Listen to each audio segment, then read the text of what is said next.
नमस्कार, बॉलीवुड सिने रिपोर्टर में आपका स्वागत है और आप देख रहे हैं बीसीआर न्यूज। प्रेस कॉन्फ्रेंस ये क्या है, इसका पूरा पर्पस क्या है? इसका पर्पस है जी कि न्यू टैलेंट को उभारना, राइट लोगों को चांस देना और देश की संस्कृति के लिए कुछ करना, एक कल्चरल एक्टिविटी को और एक वुमेन एम्पावरमेंट को बढ़ावा देना ताकि उनमें भी हिम्मत है कि हम भी बराबर में और इस वो स्टेज के ज़रिए या फिल्म के ज़रिए या मॉडलिंग के ज़रिए या फैशन शो के ज़रिए हमारे हिंदुस्तान की पब्लिक के सामने पेश हो। और सैली से बात किया, सैली भी फैशन इंडस्ट्री से ही निकल के आई हैं और किस तरीके से जो नए अभी लोग सामने जो लोग इससे दीवा से निकल के आएंगे उनके लिए क्या मैसेज देना चाहेंगे और क्या क्यों लोग दीवा से जुड़े हैं? मैं समझती हूँ कि हर टैलेंटेड लड़की को एक प्लेटफॉर्म मिलना बहुत ही ज़रूरी है। तो स्टाइलिश दीवा के द्वारा उन्हें एक प्लेटफॉर्म मिलेगा और आगे आने वाला उनके करियर का जो एक साल है वो ये मेंटोर करेंगे। मेरे ख्याल से ये बहुत अच्छी अपॉर्चुनिटी है और सारे देखने वाले लड़कियों ने डेफिनेटली इसमें पार्टिसिपेट करना चाहिए। सैली जी, आपको क्या ऐसा कुछ खास लगा इस फैशन शो में जिसके लिए आपने क्या कुछ अलग लगा, क्या कुछ खास था? जी हाँ, मुझे खास ये लगा कि ये लोग कमिटेड है अपने कॉज के लिए और एक कमिटमेंट जो होती है कि हमें किसी का करियर बनाना है, ये बहुत बड़ी कमिटमेंट होती है। ऐसी कमिटमेंट बहुत कम लोग दे पाते हैं और इसी कमिटमेंट की वजह से मैं इनके साथ जुड़ी हूँ। क्या किस लेवल पे आप इस फैशन शो को देख रहे हैं और आगे क्या कुछ रहेगा? देखिए जी, लेवल बड़ा छोटा नहीं होता है, कर्म की बात होती है। आप मेहनत कितना करते हैं, आप जेन्युइन कितने हैं और आपको जेन्युइन कैंडिडेट कितने मिलते हैं, क्योंकि ताली एक हाथ से नहीं दो हाथ से बजती है। अगर हम भी अच्छे हैं और सामने वाले भी बहुत अच्छे हैं तो यकीनन ताली बहुत अच्छी बजेगी, कंस्ट्रक्टिव बजेगी और एक अच्छा मैसेज समाज में जाएगा।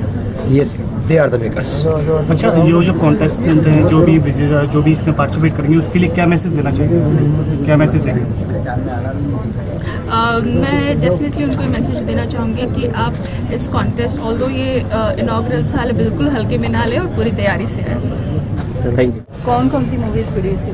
मैम, मैंने किरपान की है, रब कड़े रंगा ते राजी होगा, तो मैं पंजाबी में full fledge as a producer आया हूँ। बाकी 6 मूवीज़ में क्या कहते हैं, उसमें थोड़ा थोड़ा जो होते हैं पार्टनर मिल के 4-5 लोग होते हैं, उस तरीके से मैं एज ए प्रोड्यूसर आया। ਤੁਹਾਡੀ कोई पंजाबी फिल्म होवे ਉਹਦੇ बारे भी दसो थोड़ा बहुत। हाँ सर, अभी पीछे हमने रोशन प्रिंस के साथ किरपान की थी और अभी मेरी जो नई मूवी आ रही है दिल्ली 1984 आ रही है, जो सिख राइट्स के ऊपर है, जो बिल्कुल हिंदी मूवी है। और जो दिल्ली के अंदर जो राइट्स हुए थे उसके अंदर दिलेर मेहंदी के बेटे को हमने लॉन्च किया है। उसमें मैंने जगदीश टाइटलर साहब का मैंने रोल प्ले किया है और एक क्या कहते हैं पूरे के पूरे एक्चुअल रियल स्टोरी के ऊपर उस मूवी का वो है। वो अभी यहाँ पे सेंसर उसको रिलीज नहीं कर पाया बिकॉज ऑफ कुछ बैन लगा है इस फिल्म, बैन लगा है, लेकिन ओवरसीज हमने सब जगह रिलीज कर दिया, सब जगह हाउसफुल गई है, हिट हो गई है वहाँ पे। तो उसमें उन्होंने कहा भाई कुछ सीन की सीक्वेंस आप चेंज करिए, उसको अभी हम उसके ऊपर थोड़ा सा वर्क करेंगे कि कैसे हम उसको इन लाइन ला सकते हैं। आगे चलकर और दर्शक आपको किस तरह से देखने वाले हैं? देखिए, मेरा जो ज़्यादा रोल है वो मैं ज़्यादा एज ए प्रोड्यूसर में ही ज़्यादा देख पाएंगे, लेकिन साथ में जैसे एक हॉबी होती है, थोड़ी सी जो इंसान की एक हॉबी होती है अपने आप को एंटरटेन करना है, कहीं धीरे धीरे अपना एक्सपोर्टिंग में कहीं न कहीं वहाँ भी मैं अपने आप को रखना चाहूँगा। स्टाइलिश दीवा में आपकी कितनी इन्वॉल्वमेंट है? सर, स्टाइलिश दीवा के अंदर ये है कि I am one of the जज उनके लिए, और जो उनके लिए चंडीगढ़ का जो प्लेटफॉर्म है, वहाँ का जो उनका ऑडिशंस के हैं, जो वहाँ का उनका सेटअप है और उनकी जो क्रेडिबिलिटी है, क्योंकि जो मैंने अपना नाम बनाया है, जो मेरा अपना ब्रांड है, जो मेरी अपनी इमेज है, उसको मैंने पूरा उनको परख के उनके साथ लगाया है, इसीलिए मैं उनको जुड़ा हूँ। और बिल्कुल ही इसके अंदर कुछ लोगों के जैसे डाउट्स थे, मुझे भी अच्छा लगा कि कहीं फ्रॉड तो नहीं हो सकता है, कहीं वो तो नहीं हो सकता है। इस चीज़ को मैंने बिल्कुल मेक श्योर किया है, मैंने अपने आप साथ जुड़ के। आपकी कितनी उम्मीदें हैं दीवा से? नहीं, मेरी बहुत पूरी उम्मीद है और ये 100% सक्सेस होगा, क्योंकि जिस तरह के लोग जुड़े हैं। जैसा कि कई फैशन शो में ऐसा हुआ, मैंने खुद अटेंड किया जिसमें कैटरीना कैफ खुद थी, उसमें किसी फैशन शो में प्री डिसाइडेड हमारे को प्रेस रिलीज पकड़ाई गई कि ये विनर है, जबकि फिनाले हुआ नहीं था। तो पारदर्शिता की बात करता हूँ मैं यहाँ पर, पारदर्शिता कितनी होगी आपकी? देखिए, पारदर्शिता की मैं आपको बताऊं, जो 8-9 जजेज बने हैं वो सारे आप अपने फील्ड से हैं और जज वहाँ भी सुनो मैं आपको उसी पे मैं आपको कंप्लीट कर लूं। जब इनिशियली पहली मीटिंग हुई, सेकंड हुई, थर्ड हुई, तो थर्ड में मेरा सवाल भी यही था कि लोग इस चीज़ को बिलीव कैसे करें, बिकॉज ये तो दिल्ली है, यहाँ तो बहुत कुछ हो जाता है। जहाँ तक चंडीगढ़ जैसा छोटा शहर है, वहाँ पे छोटा सा भी हादसा हो जाना, क्योंकि चंडीगढ़ में 2-3 इंसिडेंट हो चुके थे। मेरा पहला सवाल यही था कि इसके अंदर ट्रांसपेरेंसी क्या होगी। तो ट्रांसपेरेंसी के ऊपर बहुत सारे डिस्कशन हुए और मेक श्योर किया गया। टीपी अग्रवाल साहब जो इम्पा के वाले प्रेसिडेंट हैं, उन्होंने जब अपनी कंसेंट दी है तो मुझे खुद विश्वास हुआ कि भाई ये अगर टीपी अग्रवाल साहब दे रहे हैं तो मेरा भी देना बनता है, इसमें ट्रांसपेरेंसी होगी। टीपी अग्रवाल जी की भारत भाग्य विधाता तो खुद विवादों में थी। देखिए, विवाद तो फिल्मों के साथ मेरे मित्र बहुत कुछ रहते हैं, उसके लिए तो मैं आंसर नहीं दे पाऊंगा। जहाँ तक मेरी अपनी बात है, मैं एक नॉन कंट्रोवर्शियल, बहुत हेल्पफुल और बहुत सोशल आदमी हूँ। और क्या कहते हैं, मैं कभी भी कोई इस तरह का लोगों के साथ नहीं मैं जोड़ना चाहूँगा जहाँ पे मैं अपनी फैमिली और मैं इस तरह का अपना कोई फैमिली पे कोई टेंट वगैरह इस तरह का कोई नाम करना चाहेंगे। जिस दिन मुझे स्मेल ऐसी आएगी कि यहाँ पे कुछ गलत है तो मैं I will be the first person to. 18 साल की लड़कियों से लेकर 35 साल तक की लड़कियों को घर से बाहर आकर चलने का दोबारा टैलेंट दिखाने का मौका मिलेगा। और उसके लिए हमने इतनी इजीली सारी स्टेज रखी हुई है कि उसको देख के हर कोई चाहेगा कि अपने घर से बाहर आकर दोबारा से अपना टैलेंट दिखाएगा। उन्हें इसके लिए किस तरह की तैयारी करनी पड़ेगी? उन्हें देखिए, तैयारी तो उनकी ऑलरेडी है, उनको दोबारा तैयारी करने की जरूरत नहीं है, क्योंकि सबको पता है कि इवेंट्स ऐसे होते रहते हैं, वो तैयार पूरे होते हैं। और जो चाहते हैं उनको अपना वेट मेंटेन करना पड़ेगा, अब उनको दोबारा अपनी नॉलेज है उसको दोबारा टच में लाना पड़ेगा। और ज़्यादा इसको कुछ करना नहीं है, क्योंकि जिसके अंदर टैलेंट है वो छुपा हुआ है, वो निकल के आएगा ही आएगा सामने, तो वही हमने सामने लाना है।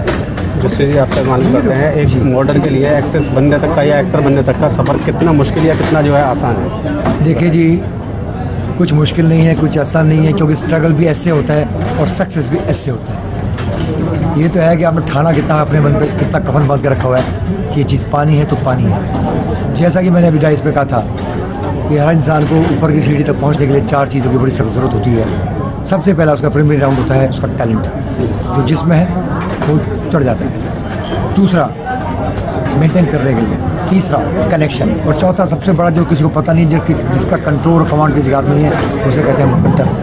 यानी कि बट अपनी अगर ज़बरदस्त मेहनत करें तो शायद भगवान को तरह से आप मुकद्दर भी चेंज कर सकते हैं। इसमें स्टाइलिश दीवा जो है कितना वरदान साबित होगा? डेफिनेटली जी, ये विल बी 100% एक यूनिक एग्जाम्पल होगा, क्योंकि ये जो बना इवेंट कर रहे हैं वो बड़े सही लोग हैं, सही तजुर्बेकार हैं, जिसको इसकी समझ है, जिनको इसकी पकड़ है, वो इसमें गुरु है। तो वाकई में जब गुरु है तो वो अपने हिसाब से काम करेंगे, क्योंकि उनको अपनी इज्जत की बहुत परवाह है, अपने कर्म की, अपने तजुर्बे की, अपनी ईमानदारी की, अपनी इंसानियत की, अपनी ऑनेस्टी की बहुत परवाह है। और वाकई डेफिनेटली वो सब लोग होने वाले ही हैं, तभी हार जाते हैं। नहीं तो अक्सर ऐसे प्रोग्राम को फ्रॉड कहा जाता है, या खुद ही कल तक कई लोगों को फ्रॉड कहा जाता है, लेकिन डिपेंड करता था कि वे बना पाओ। इस तरह के अनेकों प्रोग्राम होते हैं, लेकिन आपके इस दीवा स्टाइलिश दीवा में ऐसी क्या खासियत है कि लोग आपसे जुड़ना चाहेंगे? देखिए जी, खासियत खास तौर से खासियत ये है कि सबसे बड़ी बात है कि एक professional team is in this. अभी एक सीमेंट वाला बोले जी मैं ये कर रहा हूँ, वो कर रहा हूँ, शायद आप मानेंगे नहीं। मैंने जैसे कि कहा, film industry, Delhi is a political industry and Bombay is a film industry. नेता यहाँ और अभिनेता वहाँ। तो यानी कि हम चूँकि प्रोफेशनल्स हैं, एक तजुर्बा है, एक स्टैंप लगा हुआ है, एक प्रूव तजुर्बा है, एक ईमानदारी है, एक डेडिकेशन है, एक ज़ील, एक फायर हम सब में, हम तीनों में। इसलिए हमको डेफिनेटली इस पर खड़े उतरेंगे और हम सही करेंगे और हम मजबूर कर देंगे लोगों के मानने पे। यही 3 है। इसकी पारदर्शिता की गारंटी क्या रहेगी? गारंटी पूरी रिटर्न में है, और वो हम एडवांस में अपनी वेबसाइट और यहाँ तक कि हम जो भी पार्टिसिपेट कर रहे हैं उसको हम पूरा साइन करके, उनसे साइन लेके पूरा हम एग्रीमेंट बना के करेंगे, ताकि कोई भी बात जो अभी बोली है बाद में वही चीज़ उनके सामने भी रहेगी, उनके हाथ में पहले रहेगी। चयन प्रक्रिया किस तरह कर रहे हैं आप? चयन प्रक्रिया के लिए कई स्टेज है। पहली जो स्टेज है वो तो पहले ऑडिशन भर जो अप्लाई करेगा, तो वो हम पूरी स्टेटों पे, अभी तो हमारे पास अभी हमने स्टार्ट भी नहीं करा और बाहर से एंट्री भी आने लग गई है, आउट ऑफ इंडिया से भी आने लगी है, तो हमने वो परमिशन भी लेनी है। इंडिया से बाहर के लोगों को भी हम ले सकते हैं, इंटरनेशनल लोगों को। तो अभी हम सारे स्टेट्स पे हम जाकर, जैसे सैली भगत जी आई हैं, सब मिलकर जो जितने सीनियर्स हैं उनको पहले कई राउंड, 3 राउंड में मेन करे हैं। पहला जो राउंड होगा वो उसमें हम ये देखें फिजिकली मेंटली जो अपेयर करने लायक भी है, हम उसको आगे बढ़ने का मौका देंगे। उसके बाद हमारे जो सारे राउंड्स हैं वो सारे धीरे धीरे आपके सामने आते रहेंगे, सारी स्टेज होती है, और जैसे स्टेज क्लियर करेंगे वो आगे शॉर्टलिस्ट होती है। इसमें अभी कितना वक्त लग जाएगा? देखिए जी, बड़ा हम अपने बहुत ही वारफुट स्टेप पे हैं, और एट द अर्लीस्ट जैसे भी होगा हम आपको टाइम टू टाइम इस बात की इत्तला खबर देते रहेंगे कि हम आज यहाँ हमने सोचा है कि इसको 14 जनवरी से फिनाले की डेट रखेंगे और इसको हम करके दिखाने की पूरी कोशिश है। 14 जनवरी को आप एक धमाका देखेंगे। इसमें सयाली भगत जो जुड़ी है, किस तरीके से जुड़ी है? सयाली भगत जी, जब हमने उनसे बात करी थी तो वो पहले से ही इसमें पहले भी एक्टिव थी और जुड़ने के बाद जुड़ना वो चाहती भी थी और उन्होंने हमें भी अप्रोच करा कि अगर इस तरह के कोई इवेंट होंगे तो मुझे जरूर बोलेगा। तो दिल्ली की रहने वाली है, वो चाहती है दिल्ली में भी टैलेंट, जो दिल्ली का टैलेंट निकल के आएगा। दिल्ली का टैलेंट तो ऑलरेडी मुंबई में जाके धमाल मचा रहा है, तभी उसी को रोक रहे हैं, उसी को रोक रहे हैं। दिल्ली का टैलेंट दिल्ली में होगा, दिल्ली में धमाल मचेगा। देखिए आज तक क्या होता है, मैं एक वर्ड कहना जरूर चाहूँगा कि आज बॉम्बे इंडस्ट्री में जितने बड़े बड़े पैमाने पर लोग छाए हुए हैं सब दिल्ली बेस्ड ही हैं, सब दिल्ली से ही गए हैं। वही बात हम ये चाह रहे हैं अब दिल्ली वाला बॉम्बे में ना जमे, दिल्ली वाला दिल्ली में ही जम जाए कि हमारी अपनी जो धरोहर है वो यहीं की यहीं टिके और मुंबई जाके मुंबईया ना हो जाए।